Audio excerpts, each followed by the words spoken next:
Tottenham Logic said, Ben is Sim's alter ego. Have you been seeing me in private, have you? Why are you saying you know what I do behind closed doors? Yeah, nobody knows what Sim does behind closed doors. Apparently Tottenham Logic. He knows exactly the inside track. Definitely an unpopular opinion, put it that way. Definitely unpopular opinion. Why is it so unpopular? Because no one believes it. So what does he mean by I'm your alter ego? An alter ego is someone's secondary personality.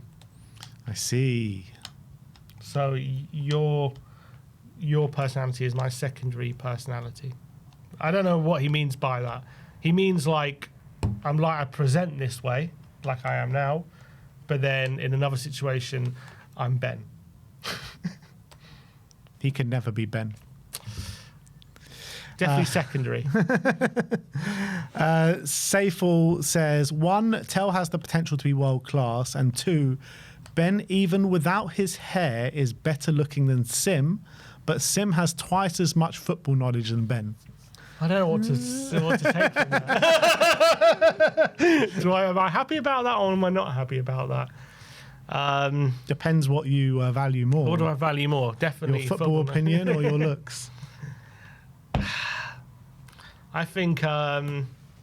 What do I think about that? I don't know whether to take that as a compliment or not. I don't take it as a compliment, but then I do. Well, it's not a compliment, but then he's adding something in there just to you know. But twice the knowledge, that's hefty. Twice the knowledge. That's a lot. Yeah. But twice the knowledge of very little is not a lot. So maybe it's just overall not very complimentary. So no, I'm not saying that, Saiful. Let's see what you look like, Saiful. Come on, show your face. Don't even want to show it. That's how bad it is. What was the first one? Tell has potential to be world class. Yeah, but a lot of players do, so it doesn't really matter. Yeah. Yeah, I agree. I mean, do I agree he has potential to be world class? I mean, yeah, I do. I do agree he's got potential to be world class, but you know, there's having potential and there's actually going and doing it. So right now, his Spurs career hasn't been so much of a success, and we need to see it. We need to see it blossom in front of our very eyes. And until that happens, he's going to have a lot of critics. I mean, yeah, I understand that. I mean, what, until he's world class, he's going to have critics? No, until his Spurs career blossoms. Yeah, that's fair. But he's got to remember, he's 20. I know. I think people get like so that like people think because of Yamal and all these youngsters right now who are doing all right. Like every youngster, unless you're performing like that, you're not doing well. Like Tell was 20. What he's achieved in his career up until this point is actually fantastic when you think about it. Yeah, but it's not the point about what he's achieved until now, until his career is fantastic. Like, he's got a lot of potential. He's a 20-year-old. The reality is, though, he's a key part of our first team squad. Okay, but that's not his fault. It doesn't matter if it's his fault or not. That's what the situation is in front of our very eyes. I understand that, but I think the pylon, he's people, not you, but people saying he's rubbish, he's not good enough. Like the criticism he gets whenever he has a bad game. Like I understand, fine, you can say he has a bad game. I'm not saying don't do that. I'm just saying the criticism people level him when he's 20 years old, expecting people expect certain things from him. Right? I think it goes way over the top. And people everyone gets the same. If you're a footballer, if you're in the limelight, if you're a key part of the squad, no matter if you're 20, no matter if you're 25, no matter if you're 30, you're going to get the same. You're going to get looked at the same with the same criticism. Well, that's not right. Well, it might not be right, but that's the situation. And that's what I'm saying is wrong. That's what being in the spotlight is all about. And if you're, they say if you're good enough, you're old enough. If you're old enough, you're good enough. Whatever the case may be. And if you're going to be a key part of the squad, you need to perform like it. Just the reality. I understand that, but I'm just saying we have to. Sometimes you have to adjust your expectations. When a player is still very young, he's still not hit like anywhere near his peak. Like he's still got a lot of growth to go through. Yeah, and I think anyone that's sitting there and completely writing him off, that is, well over the top. Like, there's no need to write someone off at the age of 20, but it is very fair to say what you're seeing in front of your eyes. You can say he's not playing well, that's fine. Yeah. Next up is Gaelic Farouk that says Frank's obsession with shape is killing spontaneity. Spontaneity. Spurs look like a team afraid to make mistakes, and that's not Tottenham. Do we look like a team afraid to make mistakes? I don't know if we look like... we make plenty of them. Yeah, I don't think we look like a team afraid to make mistakes. But I do think what's hampering us is that the attacking patterns of play, the attacking systems, the way we're set up as of yet isn't tailor-made to us looking good going forward just yet. And I think it's just a work in progress.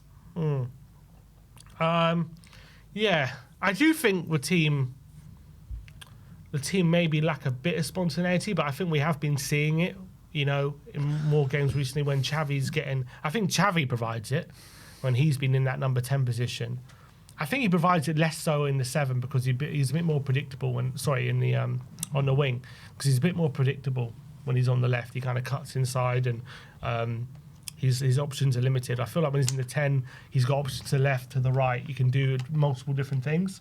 I think there's spontaneity. You know, we saw that against Leeds in a few actions. I think Kudus provides it. So we are starting to see it, but I think we can be too rigid at times with how we play. But yeah, I think we're starting to see a bit more spontaneity. I don't think I agree. Right heavy, isn't it? Though? All too yeah, right 100%. Heavy. I don't know if I agree with I'm seeing a team afraid to make mistakes. I don't know about that. I don't agree with that either. Edward 65110919 says Brandon Austin is an all-round better goalkeeper than Vicario. What are you smoking, my friend? Seriously, Brandon Austin a better all-round goalkeeper than Vicario? Like seriously.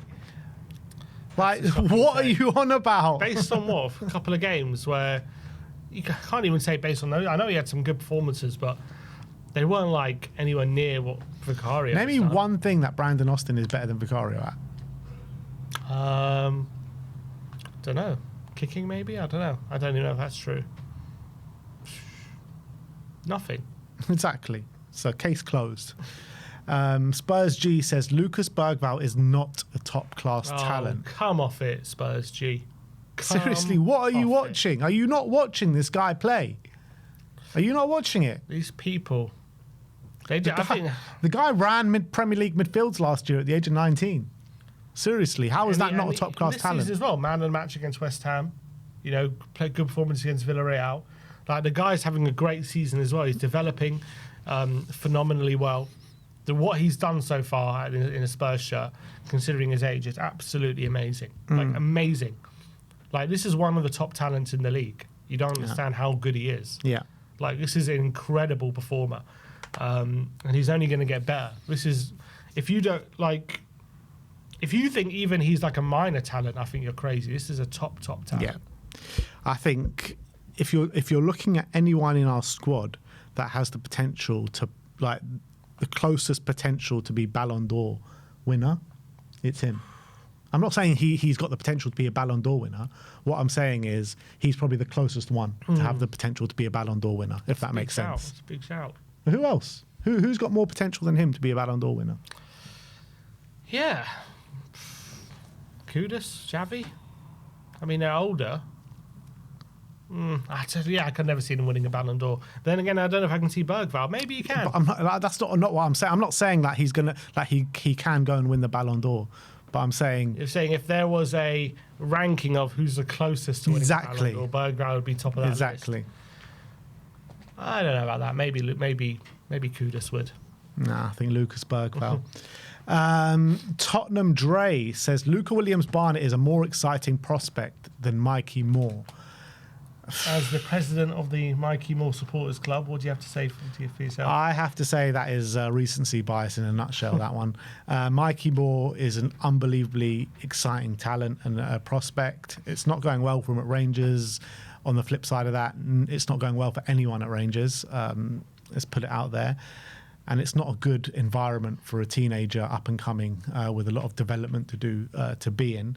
Luca Williams-Barnett is an unbelievable talent in his own right as well. Both of them are such exciting prospects, and I'm so happy both of them are on the books at Tottenham Hotspur. And I think with Mikey Moore, we probably should have given him a season in the under-21s. Like, he went straight from the under-18s straight into the first team, and now on loan at Rangers, where Williams-Barnett has gone from 18s, under-21s. He'll probably get a loan move next season, and then into the first team hopefully the year after, or whatever, in some sort of trajectory like that. So I think Mikey Moore's development, maybe we could have done a bit more with over the last couple of years. However, I still have full belief that both these guys are going to make it at Tottenham Hotspur, and I've got full belief that they're both going to be unbelievable players for us. But yeah, I feel like we're dealing with Luca Williams-Barnett development a bit better. I feel like a lot of Spurs fans suffer from shiny new toy syndrome, and I think Luca Williams-Barnett is like the next one on like the conveyor belt, and he's now the next big thing. Mikey Moore now had a few bad games. We've only just hit October, and it was like, he's had a few bad games for Rangers, so he's not the talent we thought he is. And now Luca Williams-Barnett, he's the heir to the star boy throne or whatever. Look, these are both top talents. These are both very good players. I don't know who's more of a talent or not. It's hard to tell at this age. People develop just because you're killing it at that level. It's got nothing to do with whether you're going to kill it at men's football. They're completely different games almost. Yeah, it's like a completely different sport. Yeah. So just to say Luca Williams-Barnett is more exciting because he's doing well under 21s level, I think is short-sighted. Yeah, absolutely spot on. Bentancur, #Bentancur out says Van de Ven is very overrated by our fans and the media. I mean, I don't think he's overrated at all. I think he's an unbelievable defender.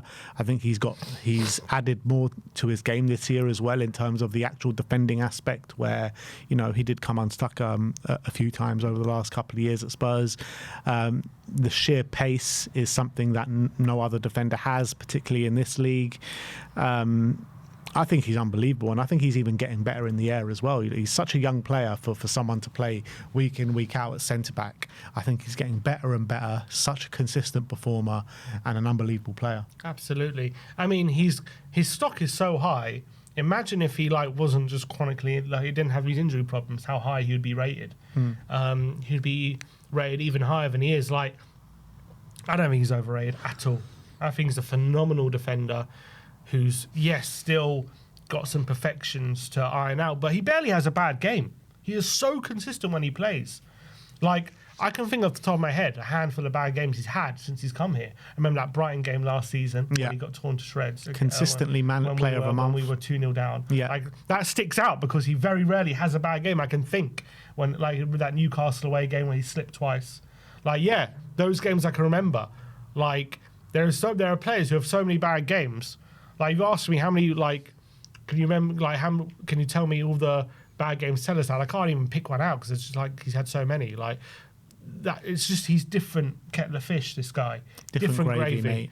Mate. This guy is a special, special talent. The only thing is about him is keeping him fit. That's the only problem I have. Yes, is he as good as, some of the top centre-backs at defending, at this age? Can he get better? Of course he can. He's not quite in the elite category in some aspects, but at 24 he is an exceptional defender, and I couldn't be happy with him. I mean, correct me if I'm wrong, at 24 wasn't Van Dijk at Southampton? Was it Celtic probably, wasn't he? Maybe at Southampton, yeah. I think Van de Ven at this age is better than Van Dijk at the same age. Probably. I mean, his trajectory is phenomenal, and no, I don't think he's overrated at all. No. SZTHFC saying Maddison and Kulu aren't as good as Guy makes it out to be. I don't know who Guy is. You guys make it out to be, or as guys make it out to be. I think Maddison. I think both of them are very, very good players and got unbelievable talent. I think both of them probably could be a bit more consistent, particularly Kulusevski. I think Kulusevski has got such unreal physical attributes and unreal, talent with the ball at his feet, but he needs to show more consistency. I mean, he hasn't shown that much consistency in a Spurs shirt. That's the reality. The good things that he's done are unbelievable. And, I don't want to sell him or anything like that. And I think he's an unbelievable player, but he just needs to find that consistency in his game. I think last season he was by and large consistent. I know. Not really. Huh? Not really. He had a really good start to the season. I think up until January, he was brilliant. Nah, he dropped off before then. He had some bad performances, but he was, by and large, like 80% of his games were good, I would say.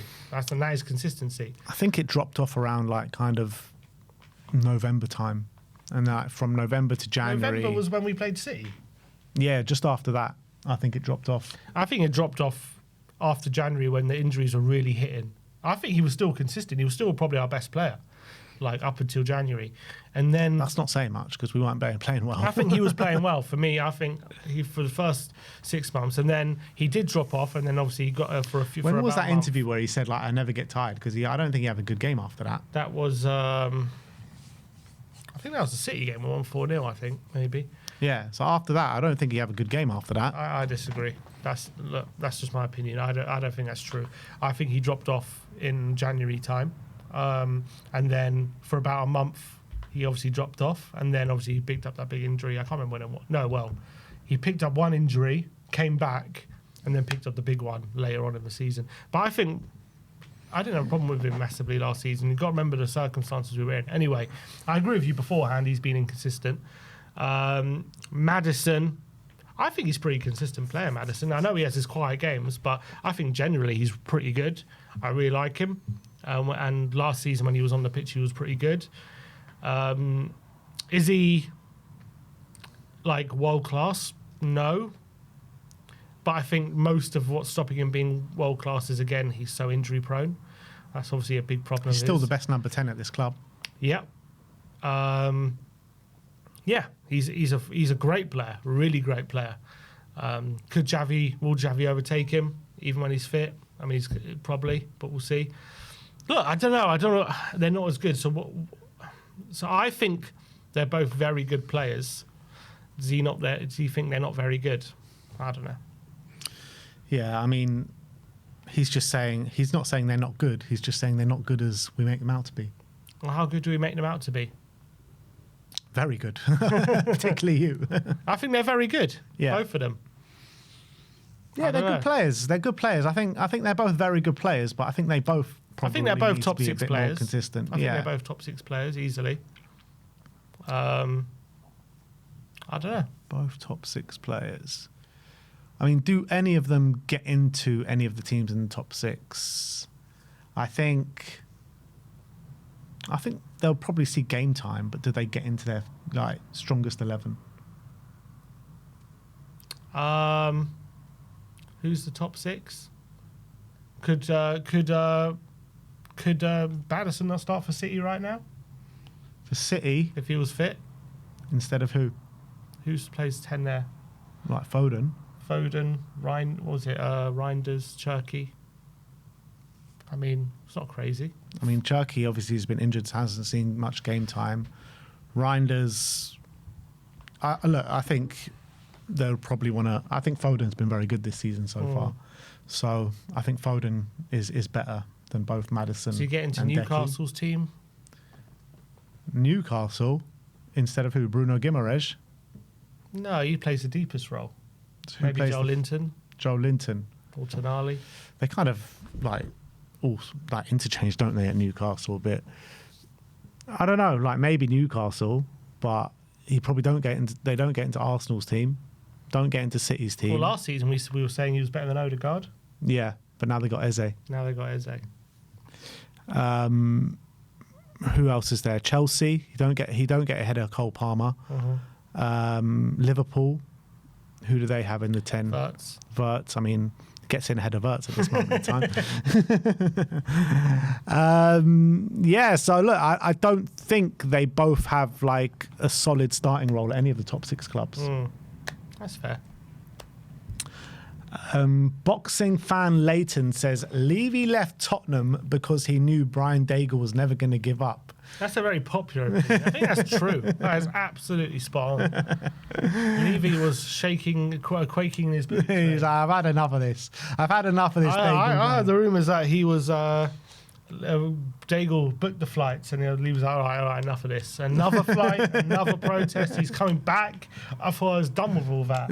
That's what he thought. And as soon as he heard the flight, I'm done. It was a self-exclusion from the training ground. He didn't want to see him outside the training ground no more. He's like, man, I'm done with this. Greg Hodder says Tottenham are winning because Brian Daigle has switched from negative to positive. Absolutely. Positive Daigle is the best Daigle. Daigle is as negative as he was before. He's more positive than that now. And he won't hear a bad word about anything about the club at the moment. It's madness. Love it. The 180 switch has been generational. And the last one is Belgrade Wanderer says Van de Ven is a better defender than Romero, but fans and the media prefer him because of his passing and the fact that he's Argentinian. I don't think that's true. I think Romero's a better defender than Van de Ven. Like, when you're talking about out-and-out defender, I think Romero's a better defender. I agree. And he's better on the ball. Yeah. I think he's a better player. And that's not to say Van de Ven's not amazing. I think Romero's just that little bit more in the elite category in a lot of different aspects when it comes to defending. They just complement each other so well. Like, as a pairing, like I said, I've said it on a number of occasions. I'll say it again. I think they're the best. They're the second best pairing in the league behind Gabriel and Saliba. And, I've said it for a while now, and I think people probably called me crazy when I first said it, but I think it's become more and more apparent as we progress into the season that I think not only just Van de Ven and Romero, but I think as a back four, Udogie, Porro, Van de Ven and Romero, that is the second best back four in the league. I genuinely believe it. Well, it's playing like it at the moment. Yeah. So there you have it. Do you believe that we have the second best defence in the Premier League? Let me know in the comment section below. But that is your unpopular opinions. Thank you for everyone for joining us today. Like, subscribe and comment. And as always, come on you Spurs.